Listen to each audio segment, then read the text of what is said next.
Hi, I'm Bruce Naylor, and I wanted to share with you 7 secrets your boss won't tell you. And I put this together because so many of us, we're in hard times. We have a bad economy. I get that, and a lot of people are scared about their jobs and so forth. And there's things that your boss knows that they don't want to share with you for a variety of practical business and personal reasons. Look, I've been an employee and an employer both. So I hope you find some of this information useful. And you'll probably say, gosh, a lot of that was common sense, but it's always good to be reminded about these things. So let's start with the first secret. And that is that your boss watches you not only when you're successful, but when you fail as well. So we watch them both. We see how well you handle success. Do you thank your team members? Do you involve others that were responsible for the success? Or do you take the limelight just to yourself? And conversely, if you fail, are you going around blaming the rest of the team and not yourself? We look at these things for leadership traits, and that leads me to my second secret, which is that I'm more interested in your career than you think. What do I mean by that? Well, what I'm saying here is that there's people that come to work, they just do their job, no extra, and then they check out and they go home at 5 o'clock, whatever time is quitting time, and they forget all about the place. But the kind of people that we promote, and most other companies do, are the folks that come in there, they really want to learn the business. They're maybe even taking extra classes and college courses to learn how to do a better job, to add to their skill sets. We know about it. We keep our ears open, we listen, and we reward those that we do. Most companies actually prefer to promote from within whenever possible. Keep that in mind. This brings me to my third point. I expect you to make mistakes. It was Samuel Smiles who said, "He who never made a mistake never made a discovery." Now think about that just for a minute. People that isn't going to do anything, of course you're not going to make a mistake. You're not going to fail. I do it all the time. We all do make mistakes, and as a boss, we know our employees will. What's important is how quickly you come to me about the mistake, the fact you didn't try to cover it up, and that we can work together to try to solve it. Most of the time, you'll never make a mistake that can't somehow be fixed or corrected.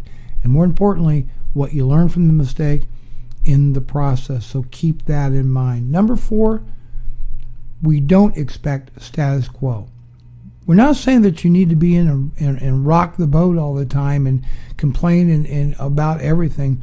What we're talking about, when you see something wrong, something that is can be improved in a product, service, save the company time, money, effort, things that generally make the organization run more smoothly, you have an obligation to tell us about it. Speak up. We appreciate it. We expect it from you. You shouldn't even have to be told this, but it's always good to keep that back in the back of your mind. Number 5, bosses, I in particular, and many others that I know do, we loathe, I call it yes men. You've probably heard other terms for it, but yes men. You're hired to do a job to the best of your ability and be an asset to the company.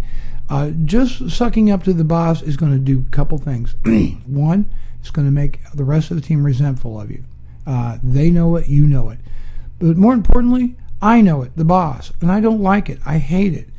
I need you to be a productive team member. That doesn't mean sucking up to the boss, because you know what? That's the quickest, surest way to find yourself being shown to the door.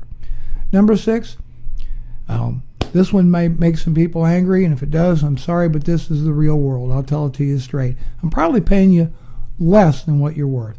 Let me repeat that. I'm probably paying you less than what you're worth. What do I mean by that? I don't know how many applications for employment I've seen where, the little section that says salary requirements, people put negotiable. When I hear that, I'm a business guy. If I know that this job is paying $40,000 a year, let's say, and you come to me with negotiable and I offer you 30, you take it, whose fault is that? It's not mine. It's not my fault that you've got bad negotiating skills. What's the takeaway on that? Make sure you do your homework and you understand what the job is paying in your local market and what you think is fair. But don't blame the boss. It's just business. It's nothing personal. And number 7, and finally, I've got a heart. Look, I've got empathy. I've had employees that's lost a spouse, a loved one to death or divorce. I've had a lot of things happen. I've seen people suffer from the effects of alcoholism and drug abuse. and I've worked with them as much as I can. I've granted time off, I've made them loans, I've been to hospitals, checking on employees, etc. Don't ever mistake that for a sign of weakness. Once I suspect you're taking advantage of my good nature, that's going to lead to problems. I shouldn't have to tell you that, so I generally won't, and most employers won't.